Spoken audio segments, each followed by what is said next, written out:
जनाब आज माशाल्लाह मैं अपने दोस्तों की खिदमत दे विच लैके आया माशाल्लाह प्योर बीतल वे जनाब पठ लैके आया प्योर बीतल विच जनाब A+ क्वालिटी वे माशाल्लाह पठ पे प्योर बीतल वे जनाब। तो जेड़ा भाई भी वेख रही है वीडियो एंड तक वेखना जनाब। इस वीडियो तो सारी डिटेल देनी इस पाठ दे। अस्सलाम वालेकुम दोस्तों, कैसे हो दोस्तों? उम्मीद करता हूँ कि मेरे तमाम दोस्त खैरियत से होंगे। दोस्तों मैं आपका भाई राज़क शाह था, तुम देख रहे हैं राज़क TV हासिलपुर।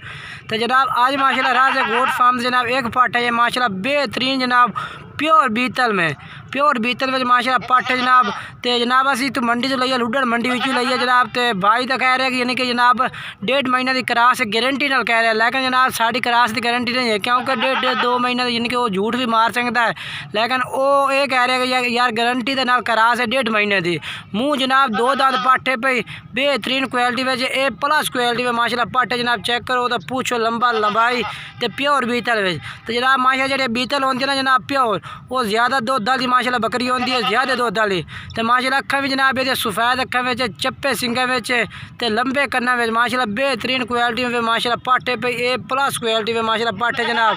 इसे माशाल्लाह यदि हाइट तो काद माशाल्लाह चेक कर से मुँह जनाब 2 दांते पे तो 1.5 महीने की जनाब। भाई तो कह रहे कि क्रास है पे, लेकिन क्रास की गारंटी नहीं है पे जनाब। तो बाकी वो बेहतरीन मक्खी जनाब बीतल प्योर बीतल वेचे माशाल्लाह जनाब। इधर मुँह भी चेक करने आए था तो जनाब तुहानू यदि पूरी डिटेल देने। तो रेट ही जनाब इधर तुम दस दे रेट है बिल्कुल ही मुनासिब कर जनाब। इधर रेट तुहानू लग जाए 18,000 रुपये जनाब रेट लग जाए जनाब।